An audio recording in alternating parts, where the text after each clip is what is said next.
All right, here it is. For all of you who have seen me post a picture of a metal spoon on Facebook and wondered what the deal was, I'm going to tell the story behind that.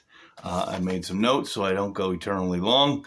And here we go. One of my top 3 favorite movies of all time is 1999's The Matrix. For those of you who have not seen the movie, in it, the main characters can get plugged into computers, and then they can go about mentally doing superhuman things in the computer-simulated Earth that they're mentally plugged into. Much like a video game, but just with their mind.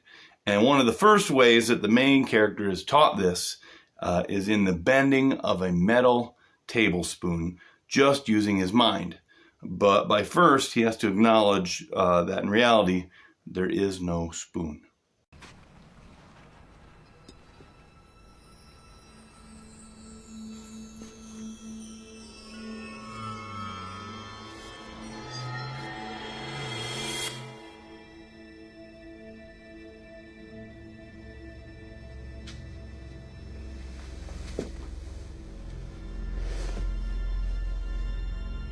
Do not try and bend the spoon.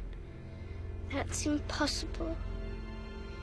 Instead, only try to realize the truth. What truth? There is no spoon. There is no spoon? Then you'll see that it is not the spoon that bends. It is only yourself.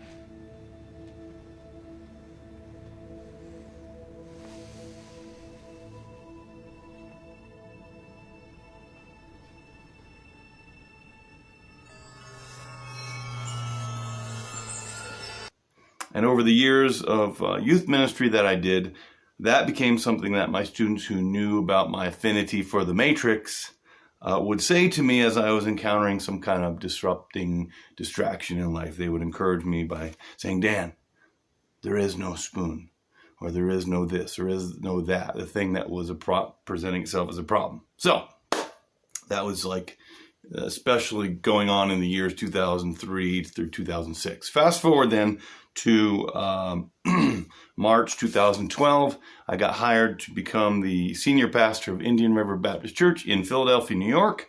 I had just enough sense to pray every day, asking the Lord to give me wisdom that I needed, because I quickly learned that I had just stepped it up into the big leagues and wondering what I had gotten myself into.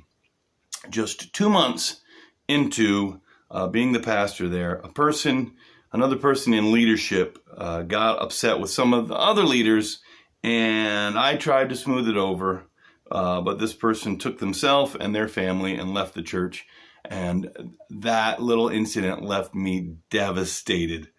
I had to get some work done on my car that week, and so I chose this garage that was just about a mile outside of town. And so I drove my car out there, walked back into town, and then later on in that day, I walked back out. And as I was on my way, thinking that is not how you grow a church, by a family leaving, I started pouring my heart out to the Lord, telling him how upset I was that this family had left. And I heard the Lord speak really clearly to my conscience, saying, "It's not a problem." Oh, really? I responded, "Yes, that is a problem." And the Lord replied, "No, there is no problem." And I said, "Yes, there is a problem." And he repeated himself. And so we both did a couple more times. And then with a halt and a stomp for emphasis, I said it one last time, "There is a problem." And I was looking up to the sky. I was so deliberate about what I was trying to get across to the Lord. And then when I lowered my gaze and looked down on the ground, right in front of me was a bent metal tablespoon in the middle of nowhere. There was no houses nearby. This is just a country highway. No driveways nearby. This metal tablespoon was on the ground. There it is on June 5th, 2012, I found this. So I picked it up and I said, "Lord, okay, there is no problem." And I framed it. And a year later, that family came back and plugged right back into the church and into serving.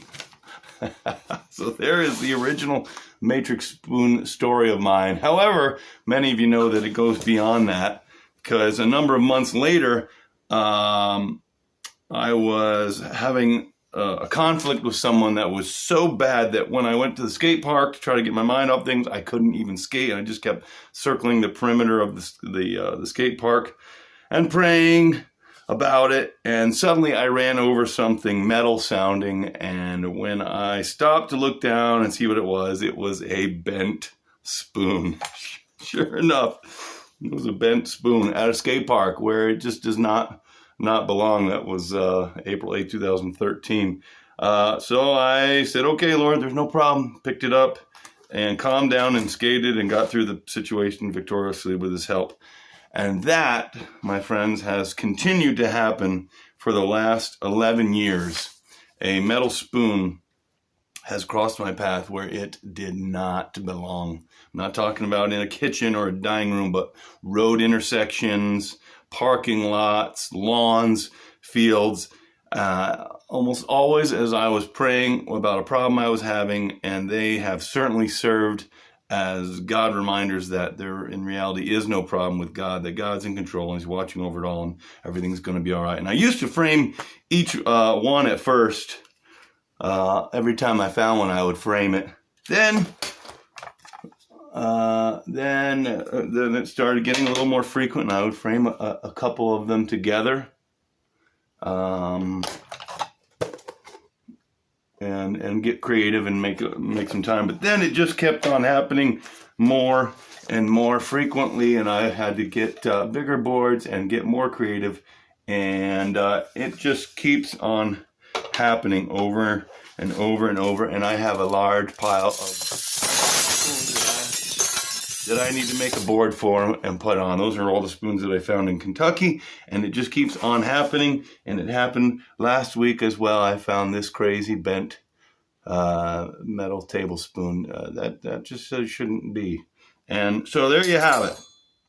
I'm way behind on mounting spoons, but that's an all-powerful, all-present, all-knowing, creative, caring God who can speak to us outside the box.